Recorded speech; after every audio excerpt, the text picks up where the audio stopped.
Okay, then let's do the press conference after that fantastic race, the Castellet 240.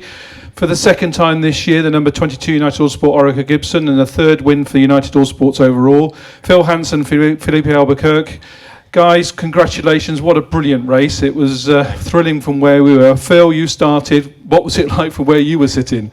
You know what, it was my best race. I think as a team, everything, it was the most chaotic race I think imaginable. Obviously we started on the wets, we pulled a gap. There wasn't a safety car where there typically is in the first few laps, so I was able to keep the gap, and then it just became a question which dictated our rest of our race, which at what point do we go slicks. We made the gamble to go to slick straight from wets, and every other team went straight to inters. At the point at which we went to slicks as a team, we thought that the track was going to dry in the coming 1, 2, up to 5 laps, but no more. And the error we made is that the track never seemed to dry. It only seemed to get dry at the end, but there were still damp patches even at the end of the 4 hours. So for then it was like just trying to get around the track with the fastest way possible, but quite often you were on the limit, nearly spinning every corner. So I pushed like mad. I gave it everything because I knew how slow it was. And then when everyone got onto slicks, I was fueled and I was angry that we'd lost so much, and I put in a great performance. And that the pace was there in the dry. So I think once we got everyone on the same tyre, much like in the wet, in the dry we were quickest. Unfortunately, we lost so much time. We had a couple issues as well in the pit stops, which compounded the effect.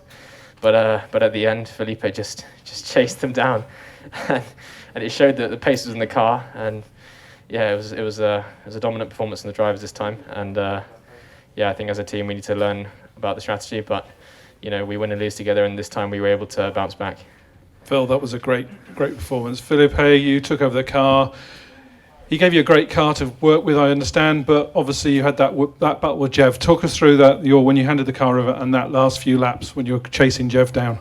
Well, let me just correct a little bit, Phil. I think we could have done better for him, and we put him in tricky conditions with the wrong choice of tires. It was our mistake, and he pulled it off like a true pro driver. And he just didn't do a mistake with such tough conditions, and he kept the car going and no mistakes. And this is how we win championships. So hats off to Phil to do it and push when he could do it.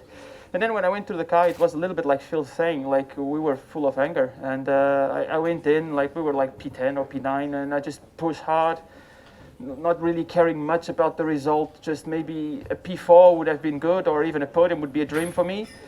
And when I start catching, Jean-Ric, it's just, I could see that he was on the limit, because I did one try to pass him in senior, and he just went for it, like was no room or no hesitation from him. It was good that I backed off, but then later on I just studied him a little bit. I think they went with a strategy for the wet.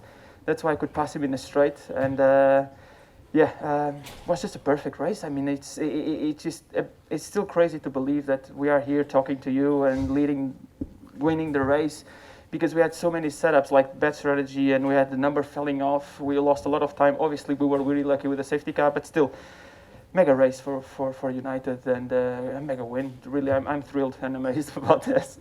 Well, we're heading to Le Mans for the next. You guys are heading to Le Mans. You've got Paul di Resta in the car as well with you. What are your thoughts on that race? This has got a good trial for that one. Yeah, I think this was a mega trying and practice for Le Mans. Drying and wet and going on and ups and downs, foggy in the end.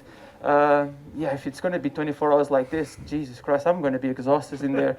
But it was a good test. But as we could see, we can have still the very good car. But if you have like the double of the problems, you are done. It's like no way you can come back. And our sister car had those problems, and we need to have a trouble-free race, which is not easy.